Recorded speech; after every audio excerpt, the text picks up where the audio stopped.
عارف ليه بقينا عايزين المعلومة متقشرة وبأحلى شكل ونجزني في 3 دقايق؟ ليه خلقنا بقى ضيق حتى على بعض؟ ولو انت ما كنتش ملاك بجناحات يبقى بالسلامة في غيرك. ليه دايما مستعجلين ومتوترين ومعظم الناس عندهم قولون عصبي؟ ليه لو حد قالك اقعد مع نفسك من غير موبايل ومن غير أي تشتيت ما بتقدرش؟ واحدة من أهم سلبيات السوشيال ميديا إن هي خلتنا مش عارفين نركز، دايما متشتتين، دايما دماغنا فيها مليون حاجة، دايما المشاعر مردومة فوق بعض، في كتير من كل حاجة، في جديد طول الوقت، ضغط رهيب وخفي ما تحسش بيه بس بتستجيب له بدون وعي. إنك لازم تعمل حاجة. انت ازاي قاعد كده؟ طب لما قعدت وصلت لإيه؟ ما هو لازم يكون في حاجة. فبتحس إنك محتاج علامة الجودة من إنك متابع طول الوقت، وبتاكل وبتلبس وبتخرج وبتشتغل وبتختار مراتك زي ما هو ماشي دلوقتي. لما بلاقي حد عنده دماغه وشخصيته والريتم بتاعه بحس إني خرجت بره الزمان والمكان. التركيز ده نعمة كبيرة، أقولك ليه؟ لو بتذاكر أو بتشتغل أدائك هيكون متواصل بنفس الجودة، الحفظ والاستيعاب أسهل، مش هتحس إنك محتاج 3000 بريك عشان أرجع تاني أحاول أفتكر أنا وصلت فين، مش هتحس إنك محتاج تمسك الموبايل وتكتشف إن عدى ساعة واتأخرت أو ما بقتش قادر أركز. لو بتدور على معلومة هتصبر على الفيديو الطويل وعلى الكتاب الكبير والبودكاست اللي فوق الساعتين. محدش بيتعلم حاجة في 30 ثانية ولا في 10 دقايق. تلاقي كل صناع المحتوى بينهجوا عشان يقولوا الكلام بسرعة عشان يواكبوا التركيز اللي بقى بيتشتت أسرع من قبل كده. وخلي بالك إن الطريقة اللي بتستقبل بيها المعطيات أو المعلومات هي كمان بتستقبلها جواك، فالفرهدة السريعة دي بتأثر عليك وعلى أعصابك. لو عايز تبني روابط حقيقية مع الناس هتصبر عليهم ولازم هيصبروا عليك. هتهتم بجودة الوقت معاهم اللي هي فيها تركيز وحضور. لو عايز تفهم نفسك فمفيش سبيل غير إنك تركز أو تكون واعي زي ما بنقول.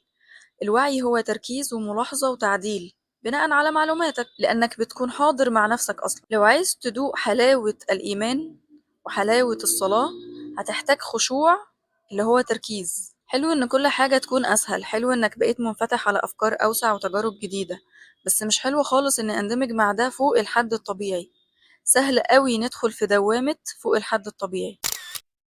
تخيل فوق كل ده نومك اللي يدوب بيريحك شوية ما يبقاش مظبوط وعندك أرق وكوابيس على طول. الأكل يا جماعة اللي بيهون علينا حاجات كتير، بقينا بناكل بسرعة، لا المعدة بترتاح ولا احنا اتبسطنا. الإنجازات ومفهوم النجاح والرضا اللي اتدفن ما بينهم. حمادة عمل البيزنس بتاعه وهو عنده 16 سنة، وانت لسه بتتخانق مع مديرك عشان مش راضي يعتمد الشغل بعد التعديلة الألف. طب شوفوا لنا معنى للنجاح يكون سهل شوية. فنيجي احنا كبنات نعمل بودكاست ونقول النجاح في فنجان قهوة وحتة كيكة وخلاص، والمعاناة بقى بتاعت يعني ايه رضا ويعني ايه سعادة، هو فين السلام النفسي وحتمية الوصول. يا صديقي افتكر بس انت هنا ليه، ما تتشتتش عن ده لان ده هدفهم اصلا. في شوية ممارسات هتساعدك تزود تركيزك. اتعلم عن التغذية الصح ودخلها شوية بشوية في أكلك. في لحظة اختيار انت هتختار الأقرب للصحي المفيد.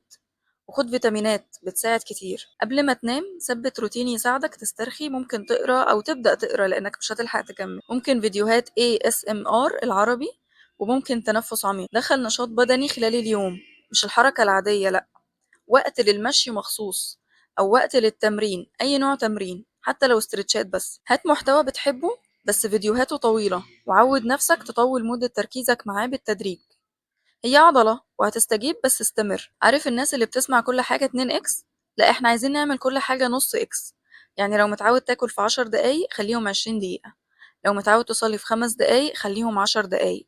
صدقني والله مفيش حاجة هتفوتك ولا في حاجة هتنهار، مفيش حاجة بتنهار غير جهازنا العصبي. غمض عينك خلال اليوم كام دقيقة بدون تفكير، أو ثبت تركيزك على حاجة زي إيدك مثلا أو كوباية المية كام دقيقة برضه بدون تفكير. خلي معاك نوت بوك ونظم يومك واكتب ملاحظاتك المهمة.